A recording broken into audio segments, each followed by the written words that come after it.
Well, we are going to go live to Canberra now because joining us is the Prime Minister, Anthony Albanese. Prime Minister, good morning to you. So, when cost of living has climbed multiple thousands of dollars a year, how much of a difference will $5 a week really make? Well, this builds on the tax cuts that we put in place this year so that the average Australian will get $2,500 additional in their pocket. At the same time as real wages are increasing, inflation is falling and has come in at the bottom half of the Reserve Bank band at 2.4%. At the same time as we're providing other relief as well, be it our cheaper medicines policy, bringing it down to $25, the same price that medicines were back in 2004, our energy bill relief, our free Tafe. What we have is a comprehensive plan to deal with cost of living pressures whilst continuing to put that downward pressure on inflation, whilst seeing employment growing, 1.1 million jobs created on our watch, and the economy continuing to grow, unlike economies right around the world that have seen, of course, quarters of economic contraction, or in New Zealand's case, a recession just across the ditch. But when you're talking about the hike in insurance premiums, health insurance premiums as well, I mean, are people even going to notice an extra $5 in their bank account? What they'll notice is the tax cuts that we've delivered and that we're continuing to deliver for every taxpayer. We know that people have had a difficult 5 years from COVID and the long tail of it, and then the global inflationary pressures which are on. What we've done, though, isn't just wring our hands. What we've done is taken action with cost of living relief. Now, Peter Dutton has opposed all of that cost of living relief, and indeed, when it comes to the cuts that he will make, we know he's got to create space for $600 billion for nuclear reactors. We know as well that he's described the increased support, like cheaper medicines and free Tafe and the energy bill relief as waste. So those cuts will be in there as well. He wants to cut everything except for your taxes. And we have not just dealt with those immediate pressures, but with measures like the tripling of the bulk billing incentive in Medicare. That will see some 90% of Australians be able to access bulk billing, addressing the decline that has been there since Peter Dutton presided over $50 billion of cuts to health and $30 billion of cuts to education when they came to office last time. What you're not talking about there is debt and deficit. The budget has no answer on that long into the distance, with payments on $1 trillion of debt, amongst other things. Are you making things harder for the next generation for this short-termism?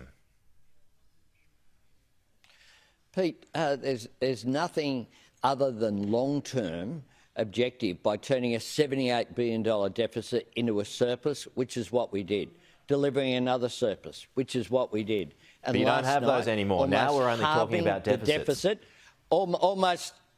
We have almost halved the deficit that we inherited, that was predicted and foreshadowed in the 2022 budget.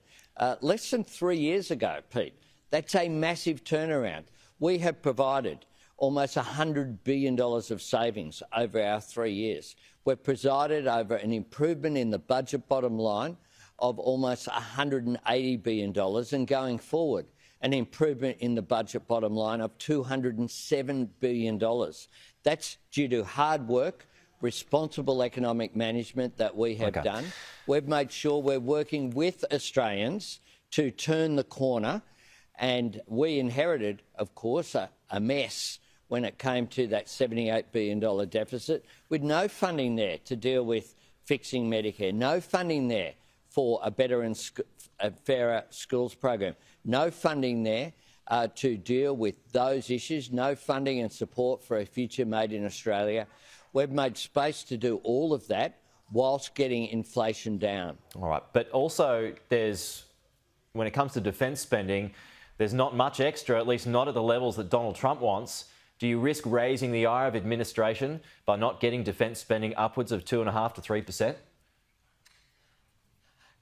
I find it extraordinary that you refer to another nation about what people want.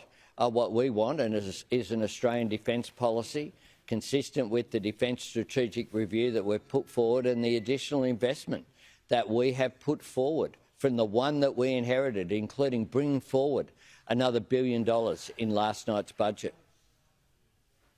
Okay. You've probably been asked this already today. I suspect you have. Do you call the election now, or do you sell the budget for a week and then call?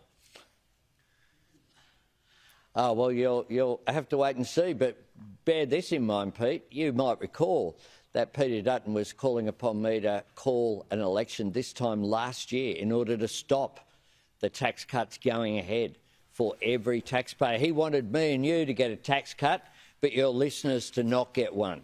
And now we know that he'll cut everything. He'll cut education, he'll cut health, but he won't cut your taxes. Just a final point before we go.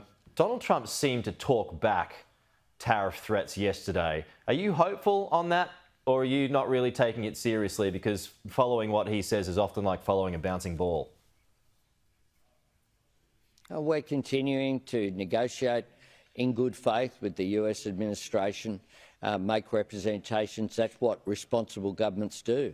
One of the things that my government has done is to repair our international relations. Frankly, what we inherited were pariahs in our own region of the Pacific and the Asian region. And last week, the Leader of the Opposition gave a speech on foreign policy and the vision, where someone needs to hand him a globe, because he didn't mention Asia, Indonesia, Papua New Guinea, Japan, Korea, India, the Pacific. He needs to understand that we need to build better relations in our region, as well as with our traditional partners like the United States and the United Kingdom. We're doing that. We're providing for much better relations, and that's why our trading relationship with China has been repaired. We've got the free trade agreement with the United Arab Emirates, and much better relations with Southeast Asia, with our Southeast Asia Economic Strategy to 2040 blueprint that was done by Nicholas Moore. We're working with the private sector to make sure that Australia takes advantage of the opportunities that we have by living in the fastest growing region of the world in human history. That doesn't happen by accident. It happens due to hard work and building those relationships. So when it comes to international security issues, we are working on our capability, but also working on our relationships. Right. Prime Minister, thanks for your time.